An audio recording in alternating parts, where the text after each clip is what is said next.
Good evening to all our supporters and listeners out there. We're so happy that you joined us again for another evening of Global Women Enrichment podcast. We love coming to you every Saturday evening, and if you could only see the fun we have when we put these podcasts together for you. And today we're going to be talking about something related to health, which is my favorite subject in the whole wide world. So January is known for Glaucoma Awareness Month.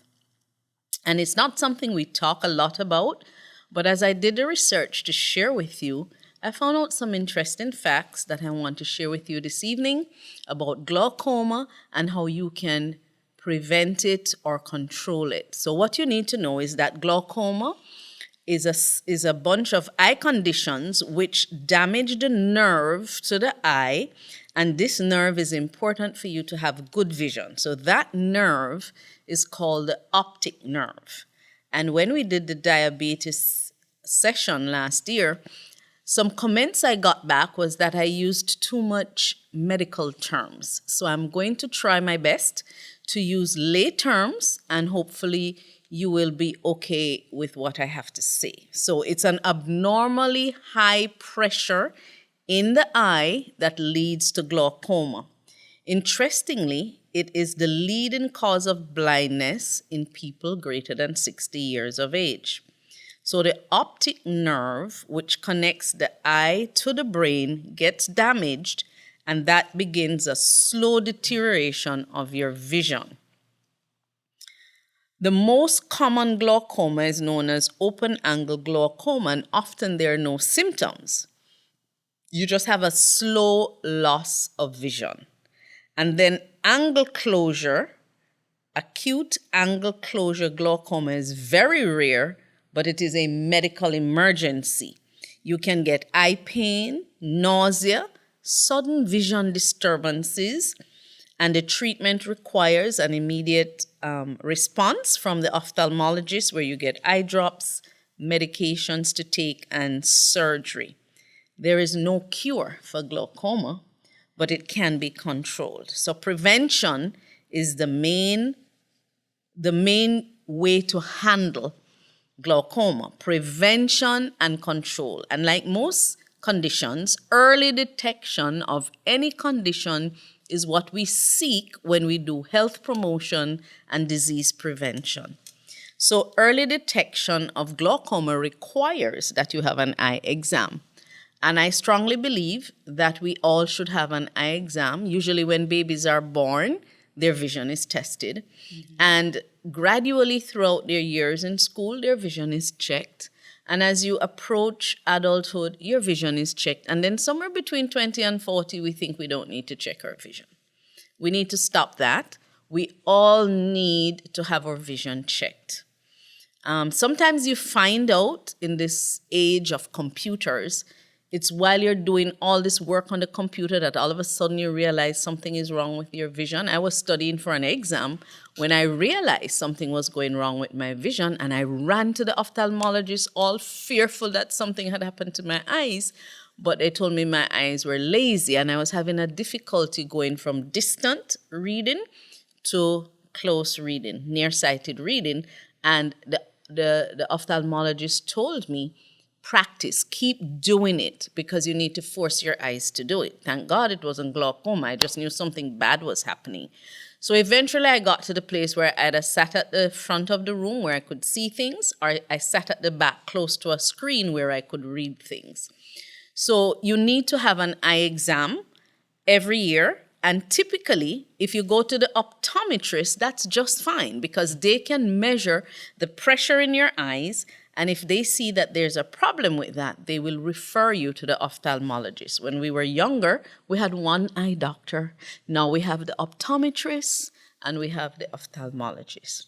And typically, the optometrist will do the eye exam, check the pressure, check all of the things that need to be checked. And if there is something more serious with the eye, we'll refer you to the ophthalmologist. So having regular eye exams, having the measure of the pressure in your eyes is very important.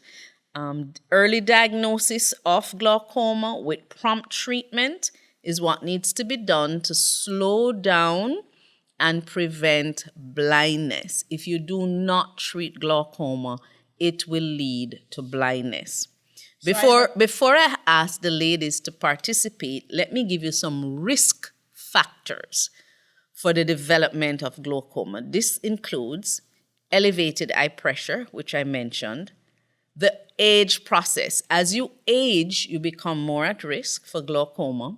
If there's a family history, there we go again, you must know your family history. If there's a family history of glaucoma, you're more at risk to develop glaucoma. Ethnic background is very important. Here's a statistic for you. Glaucoma occurs about 5 times more than often in African Americans. Blindness from glaucoma is about 6 times more common in African Americans. On an average, about 10 years earlier than any other ethnic population, African Americans will develop glaucoma, and it can start, even though it's a disease of advancing age, it can start in African Americans as early as age 40. So there we go. Disproportionately, African Americans are affected by glaucoma. So ethnic background is important. If you have eye injury, you can develop glaucoma. If you have diabetes, you're at a higher risk for glaucoma.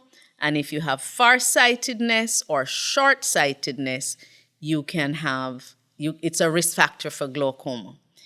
It affects both adults and children. However, it's more common in the older age group. Any questions, ladies? Yes. So my understanding is that you have to do eye drops. And what about surgery? Can surgery kind of correct or minimize the progression? It has, yes. If it's the glaucoma where the angle narrows, because part of the pathophysiology, how the eye works, is that there's fluid and it has to flow out, and the eyes produce fluid, a little technologically more, deep, but there needs to be balance. So if there's an angle in the eye that if it narrows suddenly and it builds up the pressure in the eye, that's where you get this problem where the optic nerve, the nerve that connects the vision or the eye to the brain and helps you to see, if it puts pressure on that nerve, damages the nerve. So what surgery does is they go in and they open the angle so that there's proper flow of those fluids through the eye, from the back of the eye, so that the pressure is not so high. So with diabetes, you can go back You to can being develop. pre-diabetic. Yes, we Right. talked about that, becoming Yes. pre-diabetic. Mhm. But with glaucoma, once you have it, whether or not you have surgery, eye drops, or what, it cannot be reversed. It cannot be cured, but it can be controlled. And even with it being controlled, some people will progress to blindness. And why is it that African Americans are more prone to glaucoma? That's a very good question. So unfortunately, it's one of the disproportionate conditions that affect us. There is no documented reason why. So when we go to the eye doctor, which of the tests is it that test for the pressure? Is it when they make you stare at a little house? Or is it when they blow some puff of air in your eye? Like, how do they figure that out? That puff of air is when they're checking the pressure in your Okay. eye. Oh. Got it. Yeah. And that's really interesting. So when I go for my eye exams, and this is with a doctor I've only been with for a few years, what I think is really cool is he takes that picture of the optic nerve and he'll put it up on the screen and show me, okay, here's the optic nerve. And then he'll have pictures of previous visits and compare and contrast one to the other. Because the other thing that he shared with me was sometimes it could look like there's something wrong with your optic nerve, but it's really just the way you're made up. Right. There's nothing wrong with it at all. And so that's the benefit of, to your point, visiting frequently so that you could see evolution of what your optic nerve looks like. Unfortunately, many of our Caribbean brothers and sisters believe if it's not broken, don't fix it, don't touch it. Why are you looking for something? But I really want to appreciate the American culture of prevention, where you're invited literally to come on in and let's check and make sure everything is okay. So annually, I take my son and myself. My husband does the same thing. We get an annual eye exam. And if everything is fine, we wait till the following year to have another eye exam. And I really believe that's something we should be doing more of. Is your eyes are so important for reading. We take it for granted. Our vision, open my eyes, Lord, let me see. We really take vision for granted until you can't see. Right. We take the ability to drive at night and see those signs for granted until you can't see those signs at night. And then you can't drive. And you cannot drive. When the glare begins to bother you, right.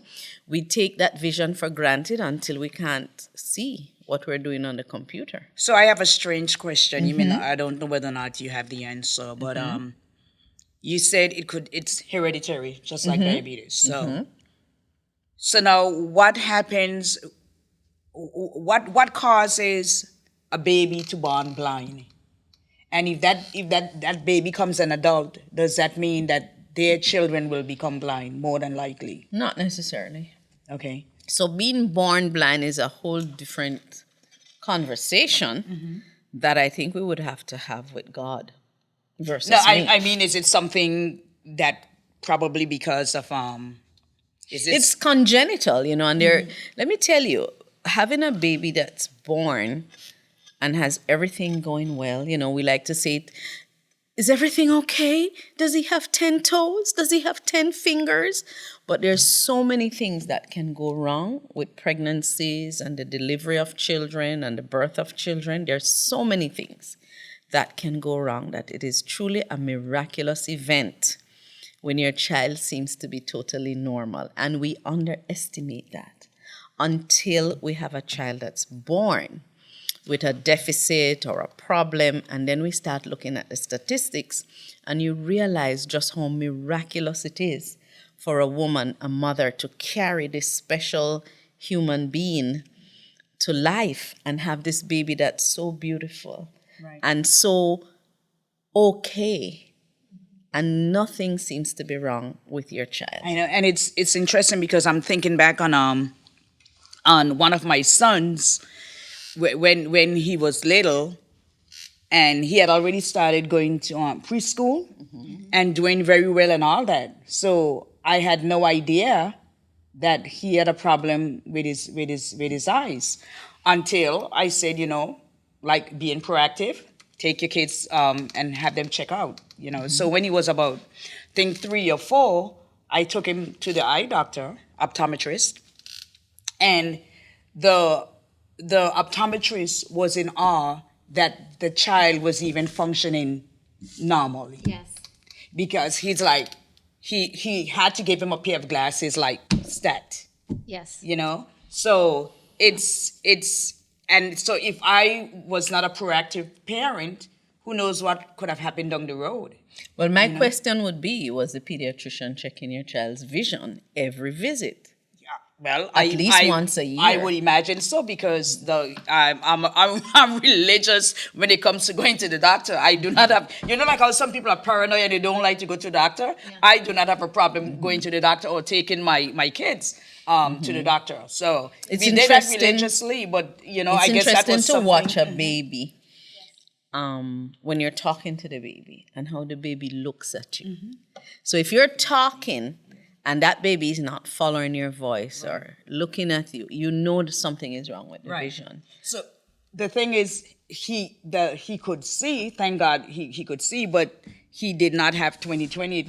It was way below. Yeah. And it's so interesting because I remember when the doctor put on the glasses, and my son, he was like looking around the room as though he had seen the room the in all first its time. beauty for the first time. So he was able to see enough to get through in life, but he did not know that he had a problem. Right. You see what I'm saying? I guess he thought whatever he was seeing, And that was... sometimes the school is where you find out when a child begins to not do so well. So if that child is sitting at the front of the room, it can be missed. If the child is moved to the back of the room, all of a sudden the child cannot see. Right. And it becomes an issue. Sometimes the teacher is the one who says, something is wrong here because this child was doing well here. We moved the child here because teachers like to move kids around in classrooms, and something has happened. And sometimes that is what leads to the query, assessment and taking the child to the optometrist to see what's Yeah, so going on. the teachers had not a clue because, like I said, he was doing well in school. So, I mean, at that level. right. So, had no idea that he was having problems seeing. Yeah, So, I had a similar experience. I would say we Yeah. just need to get our kids early detection. Exactly. With my daughter, she was 1. And I spent a lot of time reading with her and having her draw and color. And I remember sitting in front of her and she was holding the book, and I could see this, and I could see her eyes trying to focus, but not focusing. And so I just thought, this is something different. So I tried it again the next day just in case she was tired or something. And I said, no, there's something off with her eyes. And I took her to the doctor and they checked her and she had amblyopia, which is lazy eye. And so thankfully, because we caught it so early, I mean, at the age of 1, she was able to, she had the little kid glasses that wrap around the ears and everything, and so was able cute. to take care of it. And as she progressed, from that into school, then, there were some other corrective things that we did. But to your point, that early detection is so important. Early detection. And we can slow glaucoma down. I remember when I was in nursing school, I listened to a man who had developed glaucoma, and that was way back then. And he was sharing, how this progressive blindness came upon him, and it was all because of glaucoma. I'll never forget that lecture. And that lecture has planted in my spirit the need to have people go and get the pressure in their eyes checked. It's very, very important. And January is a month when we want to bring glaucoma awareness to our audience. If you haven't had your eyes checked, please go and get them checked. If you have a family member who has had glaucoma, you should go and get your eyes checked. In my practice, that's a question we ask our patients. Do you have anybody in your family who has had glaucoma or any eye issues? And if they say yes, we definitely refer them out to begin their assessment. The medications that are used can help to reduce the pressure in your eye, because when that fluid builds up, just think of a full balloon and the pressure going down on the optic nerve. And that's how it damages that nerve, which you cannot correct that damage. And it's a very delicate nerve, and it affects the ability to see. And so your eyes are a precious part of you. You need to see. You need to see the beauty. When you put those glasses on, all of a sudden everything, oh my goodness, I was missing so much. And it's critical to be able to see. So with that, I think we can bring this highlighting of a medical condition to a close, reminding everyone out there that you should go and get a regular health checkup physically. I want to tell you mentally. And now we're talking about your eyes. Make sure you get your eyes checked. Make sure you get your teeth checked. Thank you so much for listening to us. Thank you for understanding our presentation on glaucoma. We encourage you to send us questions, ask us whatever you need to ask us so that we can answer your questions appropriately. Thank you for your time, and we'll see you next time here at Global Women Enrichment Podcast.